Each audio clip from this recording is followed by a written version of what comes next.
Shock here, welcome back to the channel, and yes, thanks for tuning in. We have something of a fight going on in the community, if you like, right now. Not so much, well, a little bit, I guess, between fans, but also more between the staunch loyalists and the passionate about MechWarrior and MechWarrior 5 in particular, which was scheduled for release in September, if I remember rightly, and correct me if I'm wrong. Excuse me, I'm drinking coffee here at the same time. Morning coffee is always the best. And the that release date has now been pushed back to December. Okay, early December for the beta release. And the other big revelation, which is probably what really got people fired up, was the news that it was going to be MechWarrior 5, that is going to be exclusively available on Epic Games' website, at least for the first year, so through their portal. Kaboom. A fire was lit, an explosion occurred, and the staunch loyalist fans and those expecting a little more from PGI in terms of when that game is going to be released, and also if it's going to be available through Steam, which was promised in the pre-purchase agreements. Yeah, there was some anger, there was some frustration, and it was divided between, I guess the reaction was, divided, if you like, between those who were like, okay, well, that sucks it's being delayed, and okay, well, I guess we can work with that. I still want to play MechWarrior 5, cool, okay, well, let's just get on with it, let's make this happen. And those other fans who were like, fuck you, PGI, I hope you burn in hell. And here, I want my money back, now. So there was, as I said, a mixed reaction from fans. Not everybody was as vociferous in their opposition to these announcements, but the Discord discussion was kind of shut down at some point, and Russ Bullock kind of put an end to any further discussions, if you like. And it was interesting. I only saw a little bit. I was watching Beef's website through his Twitch account, and it was just interesting seeing his reaction. He was very angry about Epic Games, as were many other people. I'm neutral on this, not because I disagree with necessarily any one particular person's comments or arguments, but I am maybe not that much of a gamer, because I have no idea. Sorry, Epic Games, I have no idea who you are. I didn't even know they existed. I primarily buy my many of my games through Steam, or at least watch games through Steam, especially some of those indie games. I kind of like looking at new things that are coming out. The genre of games that I play is reasonably broad. I'm primarily a kind of a sim guy, and I've been dabbling in sims, particularly Eagle Dynamics' simulator, for Flight Combat Simulator, and I'm getting more into that, and I'm kind of putting MechWarrior a little bit to the side. I've been addicted to MechWarrior for the last 2 or 3 years, and I've felt it's taken over a little bit too much of my life. It was very time consuming, especially when I was making videos and stuff like that, and I really wasn't getting the same reward out of the game as a result of that. So I've been focusing on other areas. So simulators, iRacing, and DCS World, and then of course MechWarrior, which I'm a huge fan of from way back when it first came out. Just is highly appealing. It has this kind of simulator feel to it because you're in a cockpit, which is what it's appealing to me. But it's big, giant stompy robots, and things are blowing up, and it's all happening very fast. It's not really a simulator, but it's fun to pretend like it is. So, and the online component has always been entertaining for me, and it's been fun working with lots of different people and meeting people online and joining up for combat. So that was the appeal of that. But I'm also interested in some of these other games, particularly I'm a big space flight sim and real-time strategy. Probably Homeworld would be my favorite game of all time, hands down. Blew me away. Graphically, it was well ahead of its time when it first came out, way back in the late 90s, and has continued to shine then on. It hasn't done quite so well with Deserts of Karak, but I think they did still a pretty decent job, and the remastered reboot a few years ago was fantastic. So those kinds of games, which have been copied and tried to be recycled or recreated through various other franchises. Not as successfully. It's always hard to compete with that. It was such a brilliant concept. Those are what interest me. So Steam has always been my kind of portal, if you like, for exploring those kinds of games and looking for new forms of combat or real-time strategy and or simulation type games. I also enjoy those city building games from time to time as well, because they're kind of relaxing and less violent, if you like. You just need a break from those kinds of things. So I have a lot of divergent hobbies, if you like, and a reasonable interest in a fairly broad set of games. I do play first-person shooters occasionally as well. So it all boils down to I don't know anything about Epic Games. And there was some interesting anecdotal kind of stories. Excuse me while I'm enjoying coffee here again.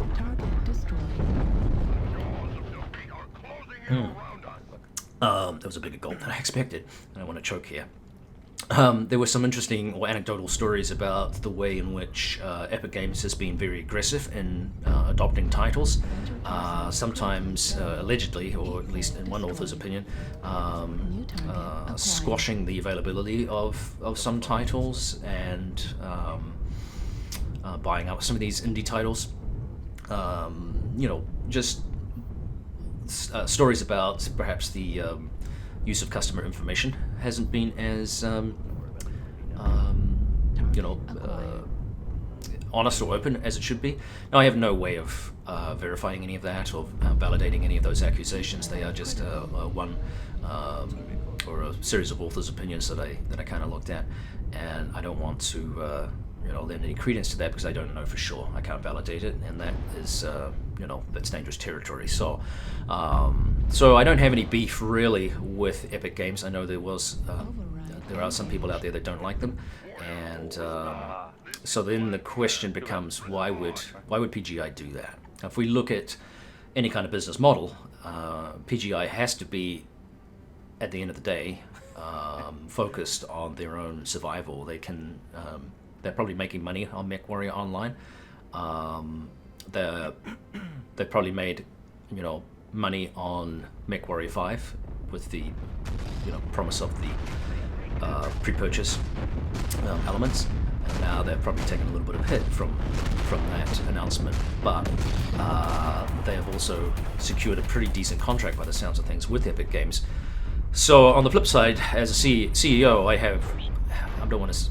I know that a lot of people have been angry at Russ Bullock, but the role of a CEO is sometimes to make tough decisions that are going to be unpopular if it means the profitability and survivability of a business. It's not a role that many people would relish. It's a difficult role because at times you have to make, as I said, these unpopular decisions, and in this case, he has made a decision most likely for the profitability of the business, and he has angered some fan groups.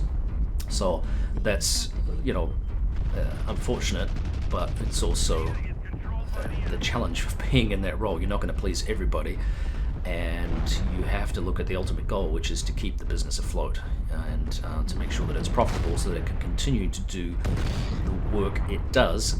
And I don't know enough about the studio model, the games model, compared to other existing businesses, but I think most people would recognize that there are a lot of studios out there that start off with really good concepts and make some good games, and then in a few years they die.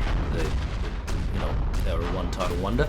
I don't want to say that like a mean thing, but it happens. So this is a ruthless business, and games come and go very, very quickly, and it is an extremely competitive market. We're seeing some games, if you're not familiar with this, but there are games out there and studios out there that are spending as much, if not more money on some titles than it costs to make movies. Think of Mass Effect, for example, which had a huge budget. We've got numerous voice actors. We've got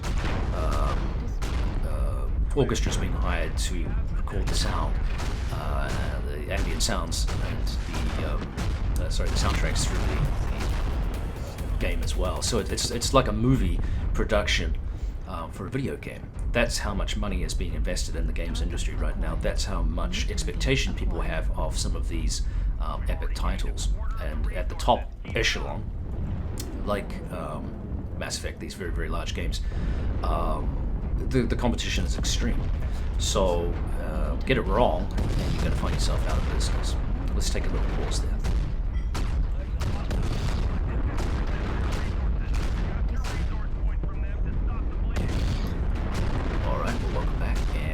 Thanks again for tuning in. This is the second part here.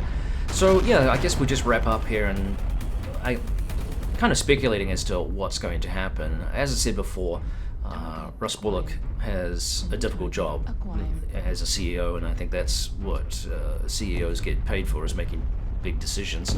I don't think he's an idiot. I'm sure that there are people out there that tweeting that and expressing that right now, but if we look at the structure of the company, I guess he's unlikely to be making unilateral decisions arbitrarily or on a whim. This would have been a decision made with input from other people that are also passionate about MechWarrior and the MechWarrior franchise, which I know Russ Bullock is passionate about it. He's tapped into a very good thing. He has produced a product that has enamored itself to fans and has brought on a very large number of people that are, as I said before, very passionate about this franchise. So it would be unusual for him to just fritter this away in reckless decision making. This decision, I suspect, has been made, with a degree of cerebral thought processes and discussion, and likely one that financially benefits PGI. So, as I said before,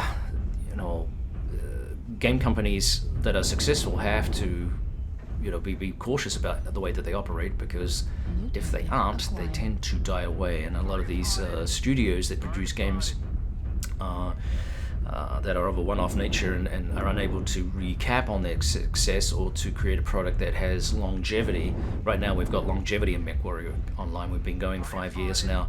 The game shows no signs of going away, and MechWarrior 5 is a new direction that they were hoping to take, and I think a smart one.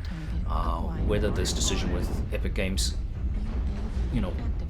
creates such a fallout between some loyal fans and expectations of what PGI was going to produce, and the parameters on which we could access it, I doubt that that's going to be a game breaker or a studio breaker for PGI and Russ Bullock and the team. So ultimately, obviously, I want to wish them all the best and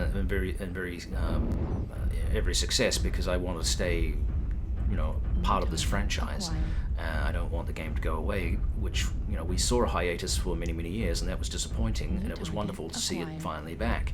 And the standalone product, the MechWarrior 5 franchise, is a smart move. It's one that many fans have been looking forward to for many years. So I don't think there's anything more to say on that. Obviously, I would like to see your feedback and your thoughts. I hope we can continue playing the game, and I want to see a good product here from MechWarrior 5. I'm looking forward to it. I'm disappointed it's being delayed, but hopefully I'm not going to be disappointed. Some fans have talked about waiting a year for it to become available on Steam. I think that might be a smart decision. I am torn as to what I'm going to do, whether I embark on a relationship with Epic Games through the portal. I don't know. They have one other game that I'm interested in, and that is Rebel Galaxy Outlaw. I enjoyed Rebel Galaxy, and I'm still kind of playing it from time to time. I'm at an impasse right now, which is pissing me off in the storyline. But Rebel Galaxy Outlaw from Double Damage Studios is a fun little game, one that I really enjoy. It reminds me a little bit of I can't remember the name of the game, but anyway, the one with it was one of those mercenary games from way back, and for some reason it's just gone right out of my head. Anyway, it reminds me of that, and I love that game. So they have that title too, and I want to play that one. So yeah, what do you do? I don't know. We'll see. Anyway, I think that's enough waffle. This is naturally petering out. Those are my thoughts. Those are my opinions on this whole debacle. Is it a debacle, really? I don't know. I think it's a calculated business decision. and it's one that obviously has upset some people, and that's to be expected from a passionate, supportive, and sometimes feisty fan base. There you have it. Enough waffle. Thanks for tuning in, guys. I will see you on the battlefield from time to time. Stay tuned for more content. A little bit periodical right now because it's the summertime. Hopefully I'll be able to bring you more consistent products, at least podcasts or whatever you want to call them, and videos over the winter time. For now, Prickly Hedgehog out. We'll see you around. Take care.